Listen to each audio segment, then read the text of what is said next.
अस्सलाम वालेकुम नाज़रीन, उम्मीद है आप सब खैरियत से होंगे। आपने मेरा चैनल अभी तक सब्सक्राइब नहीं किया तो बराए मेहरबानी उसे सब्सक्राइब कर लें।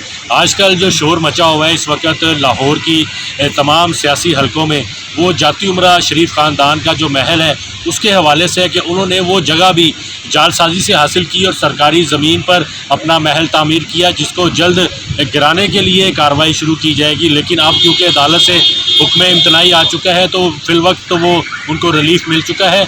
लेकिन इसके असल हक़ाइक़ क्या है वो भी मैं आपको बताता हूँ। इस अराज़ी पर ना सिर्फ शरीफ ख़ानदान ने अपना कब्ज़ा जमा कर वहाँ पर तामीरात की, बल्कि इसमें पाकिस्तान के जो बड़े प्रॉपर्टी टाइकून जिनका नाम मलिक रियाज है उनकी भी बड़ी तादाद में ज़मीन है, जिस पर उन्होंने ये कहा जाता है कि गैर कानूनी तौर पर हासिल की जो सरकारी अराज़ी पर, और वहाँ पर उसको अपने नाम पर इंतकाल कराया। तो अब उनके साथ क्या होगा और ये शरीफ ख़ानदान के साथ क्या होगा, इस हवाले से मोहसिन साहब मेरे साथ मौजूद हैं, बड़े सीजन जर्नलिस्ट हैं लाहौर के। मोहसिन भाई बताइएगा, शरीफ ख़ानदान का नाम तो आप सुन रहे हैं, हर तरफ आ रहा है, उन्होंने ये कर दिया वो कर दिया। मलिक रियाज साहब बड़े खामोशी से लगता है अपने सारे मामला सीधे कर देंगे, ऐसा होगा? नहीं, इस मामले में अगर तो मनतकी अंजाम तक पहुँचाने तो मेरा ख्याल ये है कि मलिक रियाज हों या शरीफ फैमिली हो, फिर कानून के कटहरे में सब इकट्ठे आएंगे। और इमरान खान साहब के आजकल जो तर्जुमान हैं और नशीर हैं, वो एक बात आपने हर एक की ज़ुबान से ये सुनी होगी कि इमरान खान साहब कानून की बालादस्ती करते हैं और कानून के मुताबिक ही सब कुछ होगा, कोई अपना है कोई पराया है, बिल्कुल इस किस्म की तफरीक नहीं होगी। तो अच्छा, ये अचानक मोहसिन कैसे हुकूमत को याद आ गया कि जाती उमरा की ज़मीन जो है वो अपना गैर कानूनी है? क्या ये सारा कुछ किसी अहम इशू से तवज्जो हटाने के लिए किया गया?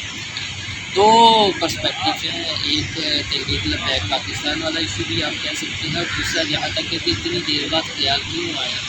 तो देखें, जब आप बिग गन्स को हाथ डालते हैं तो कुछ आपके पास वैल्यू भी होने चाहिए ताकि वो फिर किसी किस्म के सियासी शहीद ना बन जाए।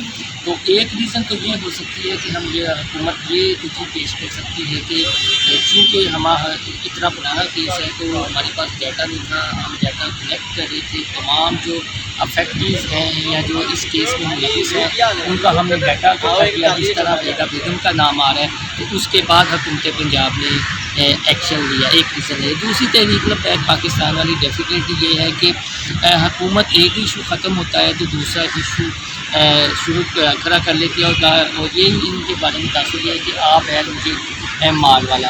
अब इन एनी केस कोई तहरीक लबैक के हवाले से सख्त एक्शन होता है और वो जाहिर है उसकी हरारती तो पैदा होनी है, वो टेंशन क्रिएट होगी। तो अटेंशन डिवर्ट करने के लिए एक बहुत बड़ा इशू बन सकता है कि अगर जब ये स्टे 10 दिन का जो शरीफ फैमिली को स्टे मिला है, ये स्टे ख़त्म होता है तो फिर वहाँ पर क्रेनें जाती हैं, बुलडोज़र जाते हैं, गाड़ियाँ जाती हैं, तो आप ये देखेंगे कितनी बड़ी न्यूज़ होगी, कितनी बड़ी कवरेज होगी, और जहांगीर तरीन समेत मौजूदा जितने भी इशूज़ उठे हुए हैं वो सारे पीछे चले जाएंगे। अच्छा, शहजाद अकबर साहब जो सारे एहतसाब के अमल के निगरान हैं, वो कहते हैं अगर मुझे मशहूर होने का शौक़ होता तो लाहौर में मैं लच्छे बेचता। तो आप क्या मशवरा देंगे उनको? लच्छे अगर बेचने की ज़रूरत पड़ी तो क्या नाम रखेंगे लच्छों में? भाई जान, अगर वो लच्छे बेचेंगे तो शहजाद लच्छे वाले या शहजाद लच्छू रख लेंगे नाम।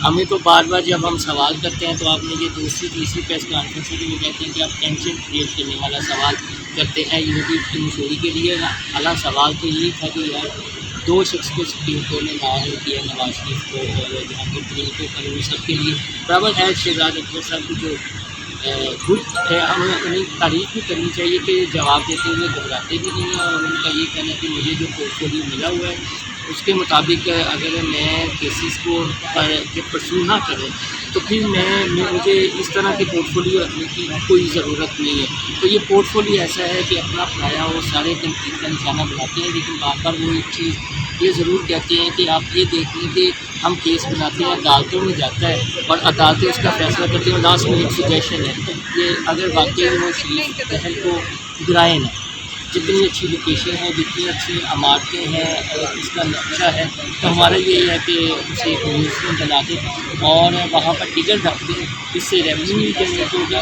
और स्टूडेंट्स को ये बताएं کہ شاہی خاندان کے حالات کیسے ہوتے ہیں، اس کا رہس ہے کیسے ہوتا ہے 21ویں صدی میں۔ بالکل، محسن تو کہتے ہیں، انہوں نے مشورہ بھی دیا ہے کہ شریف خاندان کے محل کو میوزیم بنائیں، اور میں یہ اللہ سے دعا کرتا ہوں کہ اللہ نہ کرے کہ ایسی نوبت آئے شہزاد اکبر صاحب جو احتساب کا علم بلند کیے ہوئے ہیں اسی طرح علم بلند رکھیں، ان کو لاہور میں لچھے بیچنے کی ضرورت نہ پڑے۔